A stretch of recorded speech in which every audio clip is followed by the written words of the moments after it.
Group theory lecture number 6 और chapter number 3 से आज स्टार्ट करेंगे हम matrix representation of symmetry element. Matrix किससे कहते हैं? Arrangement of number in row and column को ही हम क्या कहते हैं? मैट्रिक्स कहते हैं। मैट्रिक्स में जो आधी लाइन होती है उसे रो कहते हैं और खड़ी हुई लाइन को कॉलम कहते हैं। अगर कॉलम में 4 नंबर हों और रो में 3 नंबर है इसको तो 4x3 मैट्रिक्स कहेंगे। अगर किसी में ओनली रो प्रेजेंट हो मैट्रिक्स में तो उसे रो मैट्रिक्स कहते हैं। अगर किसी मैट्रिक्स में ओनली कॉलम प्रेजेंट हो तो उसको कॉलम मैट्रिक्स कहते हैं। और यदि रो और कॉलम का नंबर बराबर हो तो उसको स्क्वायर मैट्रिक्स कहते हैं, जैसे 3x3 मैट्रिक्स। क्योंकि हम जानते हैं ग्रुप थ्योरी मैथमेटिकल स्टडी है ऑफ सिमेट्री एलिमेंट का, इसलिए यहाँ पर अभी तक हमने जो है एज्यूम्सन किया है वो सबको एक मैट्रिक्स के फॉर्म में मैथमेटिकल रूप में लिखना ही मैट्रिक्स कहलाता है। मल्टीप्लिकेशन ऑफ मैट्रिक्स, किसी भी दो मैट्रिक्स में मल्टीप्लिकेशन ऐसे होता है कि पहले फर्स्ट का रो को लेंगे और दूसरे मैट्रिक्स के कॉलम फर्स्ट कॉलम से मल्टीप्लिकेशन करेंगे, ये इसका फर्स्ट एलिमेंट बनाएगा। फिर से फर्स्ट का हम रो को लेंगे और दूसरे मैट्रिक्स के दूसरे कॉलम से मल्टीप्लिकेशन करेंगे, ये इसका दूसरा एलिमेंट बनाएगा। अब हम फर्स्ट का फिर से सेकंड रो लेंगे और उसको फर्स्ट कॉलम से मल्टीप्लाई करेंगे, फिर सेकंड टाइम सेकंड कॉलम से मल्टीप्लाई करेंगे, तो इससे क्या बनाएगा? वो थर्ड और फोर्थ एलिमेंट बनाएगा। क्योंकि यहाँ पर 2x2 मैट्रिक्स का दो मैट्रिक्स का मल्टीप्लिकेशन हुआ है तो एलिमेंट भी यहाँ लास्ट में 2x2 के फॉर्म में 4 एलिमेंट जनरेट होंगे। अगर हम मैट्रिक्स ऑफ आइडेंटिटी एलिमेंट का मैट्रिक्स देखें तो सबसे पहले हम देखते हैं कि हम एक पॉइंट लेते हैं, किसी भी एक्स वाई जेड कोऑर्डिनेट के बीच में एक हम लेंगे पॉइंट जिसको पी नाम देंगे और उसके ओरिजिन ओ से पी तक की दूरी को ओपी वेक्टर से हम दिखाएंगे। ये एक्स वाई जेड कोऑर्डिनेट के अकॉर्डिंग है, मतलब कि ये एक्स वाई जेड में प्रेजेंट है ये पॉइंट। तो अगर इसमें आइडेंटिटी एलिमेंट हम लगाते हैं तो ये नो चेंज रहता है आफ्टर ऑपरेशन। तो इसको हम किस चीज़ से मल्टीप्लाई करेंगे, कैसे मैट्रिक्स से मल्टीप्लाई करेंगे तो ये अनचेंज रहेगा। तो एक्स वाई जेड को हम 3 कॉलम से मल्टीप्लाई करेंगे, जिसका फर्स्ट कॉलम होगा 1 0 0, सॉरी 3 रो से मल्टीप्लाई करेंगे 3x3 मैट्रिक्स के 1 0 0 first row, 0 1 0 second row, 0 0 1 third row. इस मैट्रिक्स को ही हम मैट्रिक्स ऑफ ई कहते हैं, क्योंकि इस मैट्रिक्स से मल्टीप्लाई करें अगर एक्स वाई जेड को तो वो अनचेंज रहता है और एक्स वाई जेड ही देता है। जैसे मैट्रिक्स ऑफ ई में हम इसके सबसे पहले बाकियों को तो छोड़कर हम इसके डायगोनल को देखते हैं। डायगोनल को लेफ्ट टू राइट हम इसका सम करते हैं। The sum of the diagonal element from left to right is known as character of matrix, ये कैरेक्टर ऑफ मैट्रिक्स कहलाता है। तो ई का कैरेक्टर क्या हो जाएगा कि इसके डायगोनल में 1 1 1 प्रेजेंट है, तो यहाँ पर कैरेक्टर ऑफ मैट्रिक्स को काई से रिप्रेजेंट करते हैं, तो काई ऑफ ई इक्वल्स टू 3 आ जाएगा। अब मैट्रिक्स की प्रॉपर एक्सिस सी एन का अगर हम देखें तो सी एन में क्या होता है, जैसे अगर हम C2 लगाते हैं किसी मॉलिक्यूल पे, जैसे एक्स वाई जेड प्लेन है उस पर हमने C2 लगाया वो भी जेड एक्सिस से, तो जेड तो अनचेंज रहेगा और एक्स और वाई जो है माइनस में चले जाएंगे। तो हम अब एक्स वाई और जेड को किससे मल्टीप्लाई करें? ऐसे मैट्रिक्स कौन से मैट्रिक्स हो सकता है जिससे मल्टीप्लाई करने पर एक्स माइनस में चले जाए, वाई माइनस में चले जाए और जेड अनचेंज रहे? तो ये मैट्रिक्स होगा 3x3 का। 3 रो में बताता हूँ, -1 0 0 फर्स्ट रो, सेकेंड रो होगा 0 -1 0 और थर्ड रो होगा 0 0 1। तो इसके अकॉर्डिंग इसका डायगोनल आ जाएगा -1 एंड 1। तो इसका काई ऑफ C2Z क्या आ जाएगा? Equal to -1। ऐसा ही अगर हम वाई प्लेन से भी अगर लगाते हैं C2 तब भी इसका क्या आएगा? -1 ही आएगा। क्या कैरेक्टर? तो C2 का कैरेक्टर क्या होता है? -1 होता है। जैसे ई का कैरेक्टर 3 था। ऐसे ही हम अगर C2Y प्लेन का अगर हम देखें, सॉरी C2Y एक्सिस या C2Z एक्सिस का, दोनों का ही -1 आएगा। तो जैसे हमने इसको C2 से रोटेट किया 180 डिग्री से, तो हमको तो मिल गया क्या? 1 -1 करके। पर क्या अगर हम 180 डिग्री से रोटेट नहीं करके 30 डिग्री से इसको रोटेट करें जनरली मॉलिक्यूल, तो क्या इसका हम इजीली ऐसे ही 1 -1 निकाल सकते हैं? क्योंकि हमको समझ में आना चाहिए 1 -1 क्या है कि वो x जो है -x पे चला गया। तो यहाँ पर x तो पूरे -x में नहीं जाएगा 30 डिग्री रोटेट करने पर, उसमें क्या चेंज आएगा उस चीज़ को एक्सप्लेन करने हम सी एन एक्सिस में एक general matrix for C N axis निकालते हैं, जिसका फॉर्मूला होता है CNZ। एन क्या है? उसका नंबर ऑफ रोटेशन है, एक्सिस का नंबर है, और इसका जनरल क्या हो जाएगा? 3x3 मैट्रिक्स में सबसे पहला क्या लिखाएगा? फर्स्ट रो होगा cos थीटा sin थीटा 0, और सेकेंड रो होगा minus sine theta cos theta 0 और थर्ड रो होगा 0 0 1। ये किसके लिए है? सी एन जेड के लिए। अगर वाई होगा तो cos theta 0 sine theta 0 1 0 minus sine theta 0 cos theta आ जाएगा। और अगर सी एन एक्स होगा तो 1 0 0 0 cos theta sine theta 0 minus sine theta cos theta आ जाएगा इसका मैट्रिक्स। तो इन जनरल टर्म्स हम क्या कह सकते हैं, इसके डायगोनल को अगर देखें तो अगर कैरेक्टर ऑफ सी एन निकालना है तो हमको सबसे पहले 2 कॉस थीटा प्लस 1 रखना पड़ेगा। 2 कॉस थीटा में थीटा कॉस थीटा का वैल्यू पुट करना पड़ेगा, जैसे 30 डिग्री से आप रोटेट कर रहे हैं तो कॉस 30 डिग्री रखना पड़ेगा प्लस 1 इस पर ऐड करना पड़ेगा। जैसे कि हम C4X का हम एक एग्जांपल के तौर पर देखते हैं तो 1 0 0 0 कॉस 90 साइन 90 0 C4X से कर रहे हैं ना तो अब 1 0 0 आ जाएगा और कॉस 90 का वैल्यू रख देंगे 0 0 आ जाएगा। तो इसका टोटल मैट्रिक्स क्या आ जाएगा? 1 आ जाएगा। कैरेक्टर ऑफ मैट्रिक्स 1 आ जाएगा। और matrix of plane of symmetry की अगर बात करें, जैसे अगर सिग्मा वाई जेड की बात करें तो सिग्मा वाई जेड क्या करता है, वो एक्स को माइनस एक्स कर देता है और वाई और एक्स जेड को अनचेंज रखता है। तो ऐसा कौन सा मैट्रिक्स होगा जो इसके लिए सुटेबल होगा? तो -1 0 0 0 1 0 0 0 1 को अगर एक्स वाई जेड से क्रमशः हम मल्टीप्लाई करते हैं तो क्या आएगा? -x वाई और 0 जेड आ जाएगा। तो इसके लिए हम देखते हैं इसका कैरेक्टर क्या आया। इसका कैरेक्टर आया 1। तो किसी भी प्लेन का कोई सा भी प्लेन हो, हॉरिजॉन्टल हो, डायहेड्रल हो या फिर वर्टिकल हो, सबका कैरेक्टर 1 ही आता है, क्योंकि ये 2 प्लेन पे लगता है और एक 2 प्लेन पे लगेगा तो एक्स या वाई या जेड या एक्स पे लगेगा और बचा हुआ जो कोऑर्डिनेट है एक्स वाई या जेड में से उसको वो क्या कर देगा? अपोजिट में लेकर माइनस में ले आएगा, उसका रिफ्लेक्शन अपोजिट साइड कर देगा। अगर इन्वर्स सेंटर की बात करें, आई की बात करें तो क्या करेगा? ये एक्स वाई जेड सबको इन्वर्ट कर देता है। तो इसके लिए हम किससे मल्टीप्लाई करेंगे? इसके डायगोनल में -1 आ जाएगा और बाकी साइड इसमें 0 0 प्रेजेंट रहेगा। तो इसमें ये -x -y और -z कर देगा किसको? एक्स वाई जेड को। तो इन्वर्स का मैट्रिक्स का क्या आ जाएगा? कैरेक्टर -3 आ जाएगा। Matrix for improper axis of symmetry के लिए SN के लिए बात करें तो इसमें क्या होगा? सबसे पहले जैसे S2Z को देखते हैं तो C2Z into sigma X Y plane है। तो सबसे पहले ये क्या करेगा? एक्स वाई जेड में से अगर C2 को जेड में लगाया जाए तो ये एक्स और वाई को माइनस में ले आएगा। उसके बाद हम अगर एक्स वाई प्लेन लगाते हैं तो ये माइनस को तो रखे रहेगा अपने जगह में एक्स वाई के, और जेड को क्या करेगा? इन्वर्ट कर देगा, माइनस जेड में ले आएगा। तो टोटल क्या हो गया? ये सेम S2 क्या हो गया? सेम I की तरह हो गया।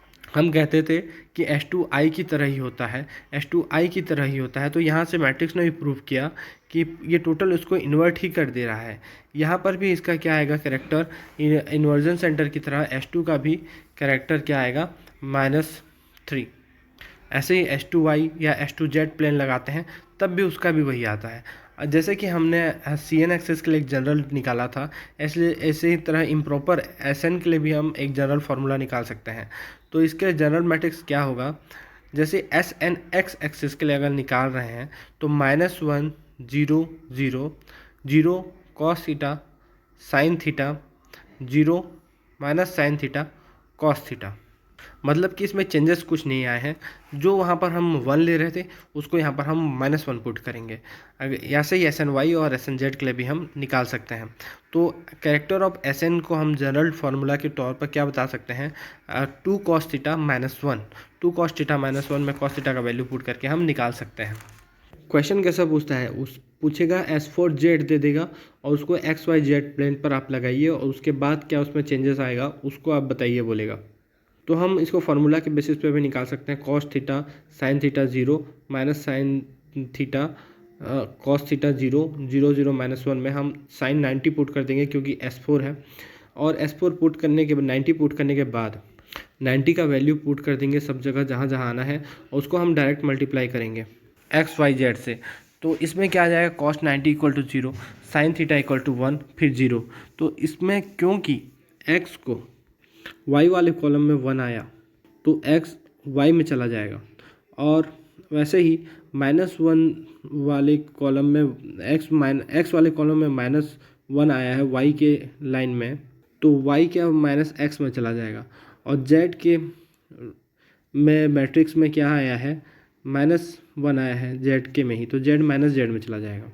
इस एग्जाम्पल को हम क्वेश्चन से ही देख कर समझ सकेंगे अच्छे से।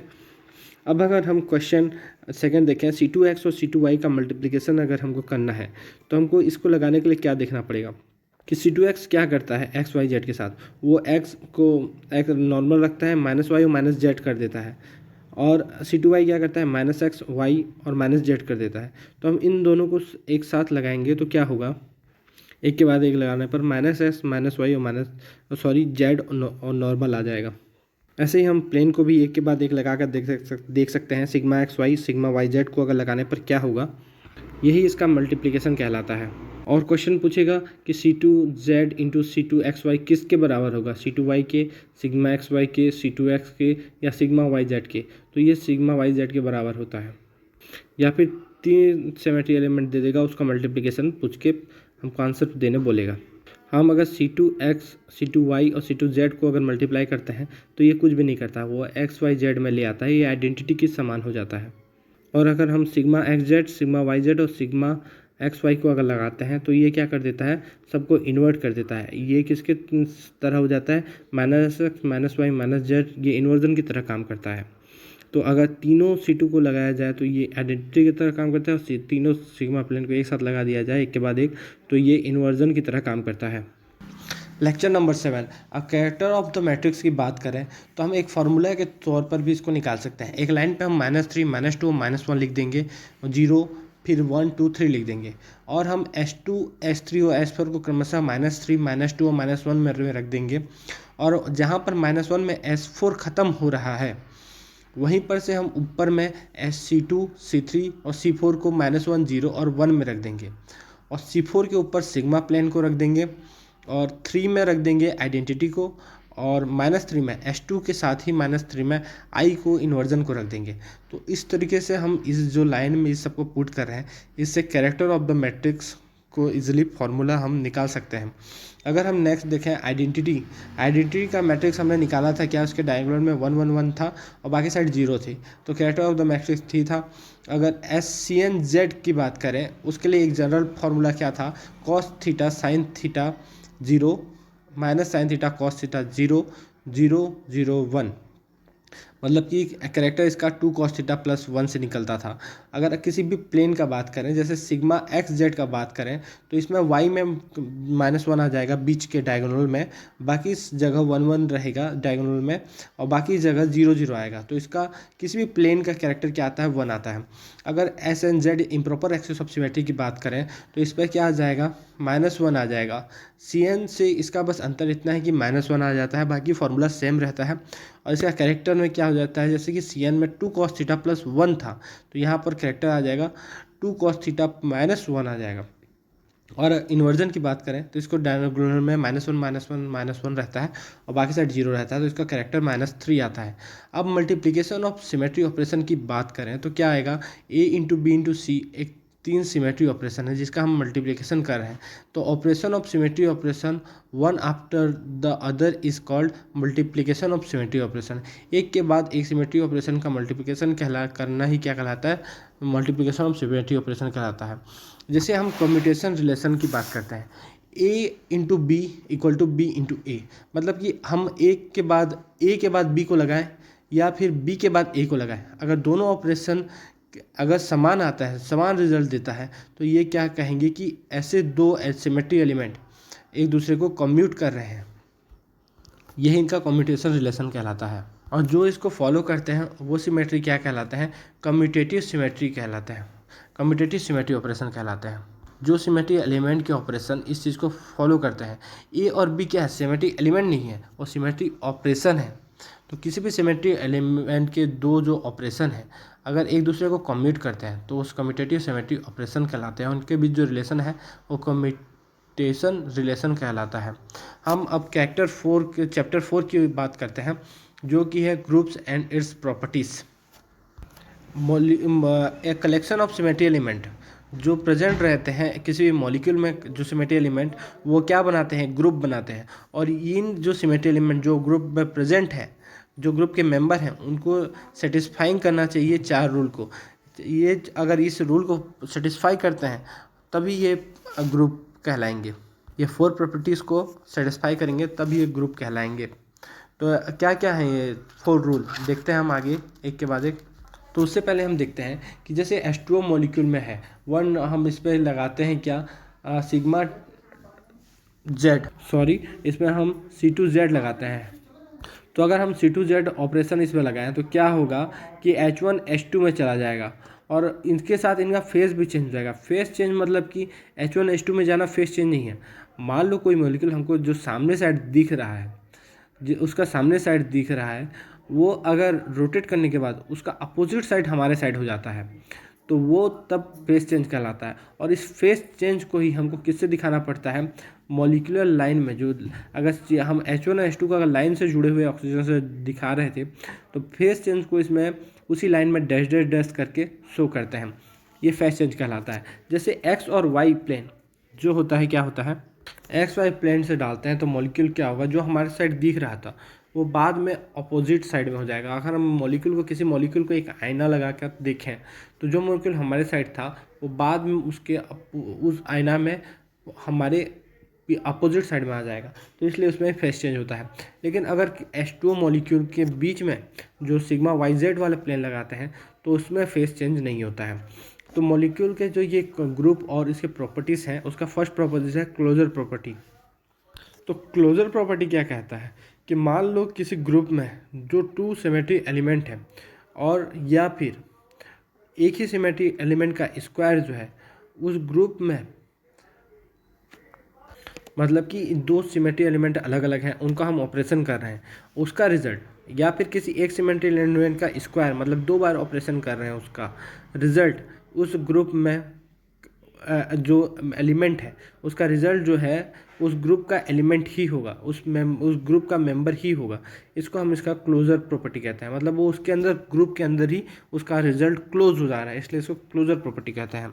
तो किसी भी 2 ऑपरेशन को हम लगा के देखेंगे तो उसका अगर प्रोडक्ट उसी के अंदर आ जाता है, जैसे कि हम सिग्मा YZ और C2Z प्लेन लगाते हैं C2V पॉइंट ग्रुप का, तो ये दोनों क्या रिजल्ट देता है, जो रिजल्ट आता है वो सिग्मा XZ के बराबर होता है, तो ये इसके अंदर क्लोज हो गया, इसलिए इसको क्लोजर प्रॉपर्टी को फॉलो किया। सेकेंड प्रॉपर्टी क्या होता है, एग्जिस्टेंस ऑफ इनवर्स।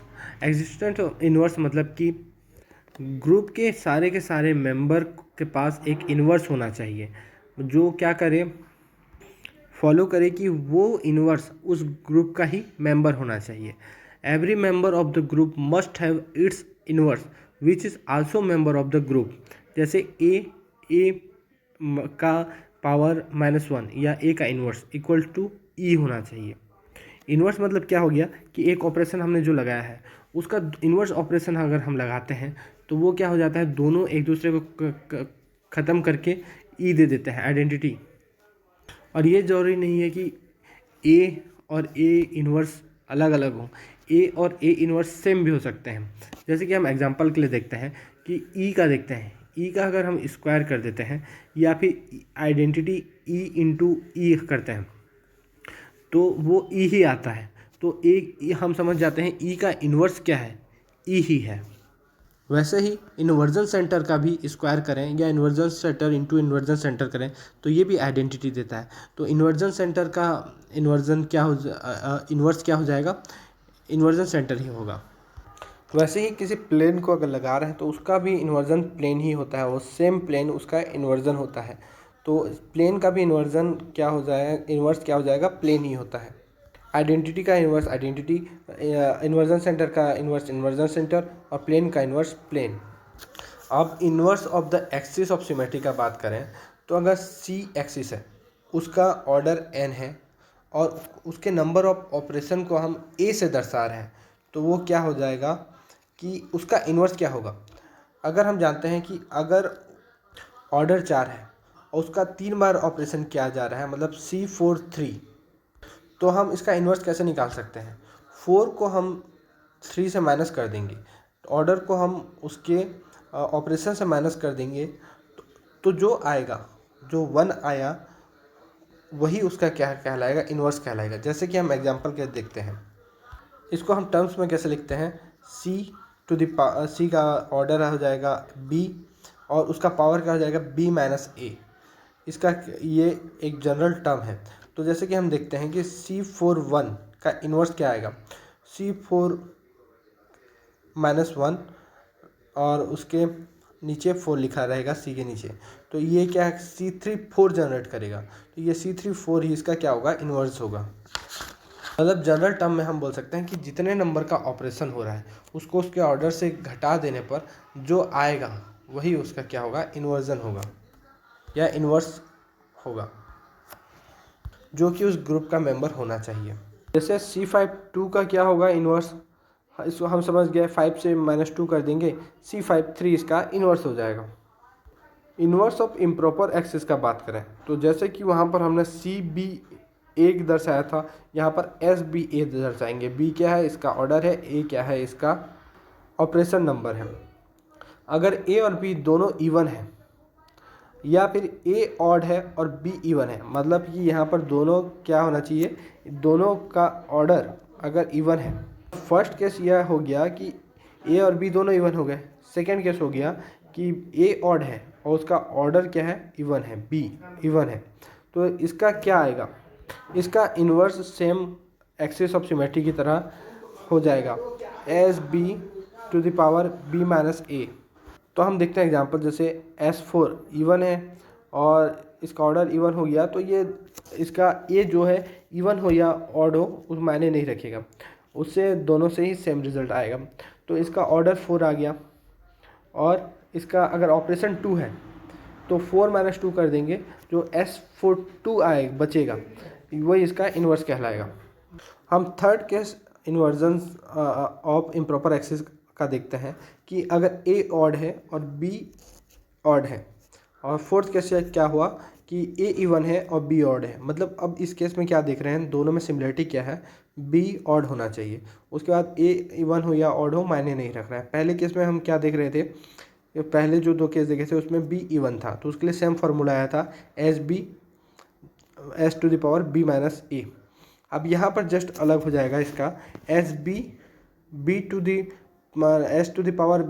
- A ना होकर के 2B - A हो जाएगा। मतलब कि यहाँ पर B का पहले 2 से मल्टीप्लिकेशन करेंगे, फिर माइनस करेंगे A से। B क्या है, ऑर्डर है, और A क्या है, नंबर ऑफ ऑपरेशन है। तो SB⁴ 2B - A इसका आंसर हो जाएगा। जैसे कि हम देखते हैं एक S53 का, S53 में क्या हो गया, ये ऑड हो गया इसका ऑर्डर। तो इसका अगर हम अब पहले हमको सबसे इसका निकालने के लिए इन्वर्स क्या करना पड़ेगा, 5 को 2 से मल्टीप्लाई करने पड़ेगा, जो कि हो गया 10। अब इसका नंबर ऑफ ऑपरेशन से माइनस करना पड़ेगा, जो कि 3 है। तो 10 - 3 7 बचा। तो S57 इसका क्या हो जाएगा, इन्वर्जन हो जाएगा, इन्वर्स हो जाएगा, जो कि उस ग्रुप का मेंबर होना चाहिए, तभी वो क्या कहलाएगा, ग्रुप के प्रॉपर्टीज़ को फॉलो करेगा। तो पहला क्लोजर प्रॉपर्टी हुआ, दूसरा एग्जिस्टेंस ऑफ इन्वर्स हुआ, अब थर्ड प्रॉपर्टी होगा एग्जिस्टेंस ऑफ आइडेंटिटी। अभी तक हम सोच रहे थे कि आइडेंटिटी को हर बार क्यों लिखना पड़ता है, तो आइडेंटिटी क्यों होता है इसका आंसर हम देखेंगे। There must be one element in the group that must commute with all other element of the group and that element is identity element. ऐसा एक एलिमेंट होना ही चाहिए ग्रुप में जो बाकी सारे एलिमेंट से कम्यूट करे। तो वो यहाँ पर कौन सा है, वो एलिमेंट कौन है, आइडेंटिटी है। इसलिए सारे ही पॉइंट ग्रुप में एलिमेंट आइडेंटिटी प्रेजेंट रहता है। अब चौथा क्या होता है, associative law of multiplication must hold in the group. अगर ए बी सी अगर किसी ग्रुप के मेंबर हैं तो हम अगर इसको लेफ्ट हैंड साइड और राइट हैंड साइड के रूप में ऐसा लिखते हैं, ए इंटू बी का पहले मल्टीप्लिकेशन कर रहे हैं, बाद में इसको इसके रिजल्ट का सी से मल्टीप्लिकेशन कर रहे हैं, वो लेफ्ट हैंड साइड में हो गया। अब बाद में हम क्या कर रहे हैं, बी और सी का मल्टीप्लिकेशन पहले कर रहे हैं, उसके बाद जो रिजल्ट आ रहा है उसका मल्टीप्लिकेशन ए से कर रहे हैं। तो अगर ये दोनों बराबर होते हैं तो वो क्या एसोसिएटिव लॉ ऑफ मल्टीप्लिकेशन को फॉलो करेंगे। मतलब in bracket A into B multiplied by, bracket close हो जाएगा, फिर multiplied by C equal to A multiplied by bracket in bracket B and C. तो अगर left hand side and right hand side अगर follow करता है तो ये करना ही पड़ेगा अगर वो ग्रुप के एलिमेंट हैं तो अब हम इतना ग्रुप का जो मल्टीप्लिकेशन का उसके ग्रुप और उसके प्रॉपर्टीज़ को हमने स्टडी कर लिया। अब हम नेक्स्ट देखेंगे ग्रुप मल्टीप्लिकेशन टेबल। ग्रुप के वन एलिमेंट का रिलेशनशिप किसी दूसरे एलिमेंट से बताने के लिए इस टेबल को बनाया जाता है। One symmetry element not repeat in the column on row. Group multiplication table बनाएंगे उसमें वन सिमेट्री एलिमेंट ग्रुप में और या फिर कॉलम और रो में रिपीट नहीं होना चाहिए। जैसे हम C2V पॉइंट ग्रुप का अगर हम बना रहे हैं तो इसमें इसके कितने नंबर ऑफ इसमें जितने एलिमेंट पाए जाते हैं उसको हम मल्टीप्लिकेशन टेबल में एक साइड लिखेंगे और सेकेंड उसके कॉलम में एक लाइन में लिखेंगे और एक रो में भी यही सिमेट्री एलिमेंट को सेम लिखेंगे हम।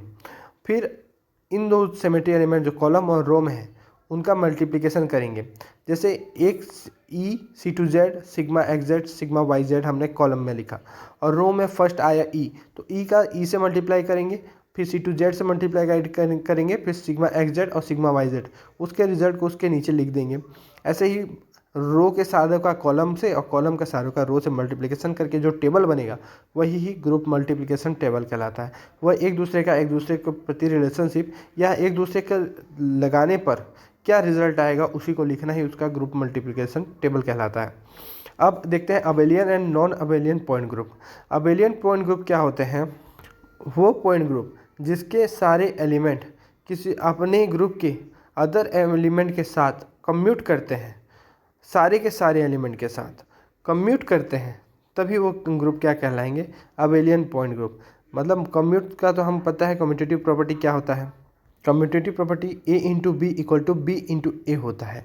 तो ऐसे पॉइंट ग्रुप कौन कौन से हैं? C2V, CN, CNH, CS, CI, D2H, ये सारे point group abelian point group हैं। और हमने एक जो प्रॉपर्टी पढ़ा था कि one symmetry element not repeat in column and row. तो अगर किसी एक कॉलम में सारे सिमेट्री एलिमेंट पूरे हैं लेकिन एक ही जगह खाली है तो वो हम समझ जाएंगे कि ये कॉलम का वो सिमेट्री एलिमेंट जो बचे हुए सिमेट्री एलिमेंट है वही होगा, क्योंकि रिपीट नहीं होता है। तो हमको इसके लिए दोनों सिमेट्री एलिमेंट का मल्टीप्लिकेशन नहीं करना पड़ेगा, उसको हम डायरेक्ट लिख सकते हैं कि जो एब्सेंट है उसी को लिख दो। अबेलियन पॉइंट ग्रुप का एक प्रॉपर्टी होता है class equal to order. Class क्या होता है हम ये आगे स्टडी करेंगे, लेकिन इसमें ध्यान देने वाली बात होती है कि अबेलियन पॉइंट ग्रुप में क्लास इक्वल टू ऑर्डर रहता है। और नॉन अबेलियन पॉइंट ग्रुप क्या होता है? The point group in which every element do not commute with every other element. मतलब कि कोई भी एलिमेंट किसी और भी अदर एलिमेंट से अगर बिल्कुल भी कम्यूट ना करे किसी ग्रुप में, तब वो ग्रुप क्या कहलाएगा? Non abelian point group. तो जितने भी कम्यूटेटिव के ग्रुप हैं उसको छोड़ के जितने भी ग्रुप आएंगे सब के सब क्या कहलाएंगे? नॉन अबेलियन पॉइंट ग्रुप कहलाएंगे। जैसे D2H अबेलियन पॉइंट ग्रुप था, लेकिन इसमें D3H और D4H non abelian point group है। C2V किस में था? अबेलियन में, लेकिन इसके आगे के C3V और C4V इसमें आते हैं किस में? नॉन अबेलियन में। लेकिन CN में जितने भी आएंगे सब के सब अबेलियन होंगे और CNH में भी जितने के जितने आएंगे सब के सब क्या हो जाएंगे? अबेलियन होंगे। और टेट्राहेड्रल ऑक्टाहेड्रल मतलब जितने की हायर सिमेट्री के सारे नॉन अबेलियन ही होंगे। कभी भी सिमेट्री एलिमेंट अपना जगह चेंज नहीं करते हैं। एक ध्यान रखने वाली बात यह है कि सिमेट्री एलिमेंट कभी भी अपना जगह चेंज नहीं करते हैं। उस सिमेट्री एलिमेंट के ऑपरेशन लगाने के कारण एटम जगह चेंज करते हैं अपना। और सिमेट्री एलिमेंट में ऐसे जगह भी होते हैं जहाँ से एक बिंदु होता है, एक बिंदु का लाइन क्रॉस होता है या एक लाइन होता है जहाँ पर कोई भी चेंजेस नहीं आता है, वो सिमेट्री एलिमेंट कहलाता है। और उस सिमेट्री एलिमेंट के अलोंग किसी भी प्रकार का कार्य जो होता है उसके अलोंग वो उसका ऑपरेशन कहलाता है।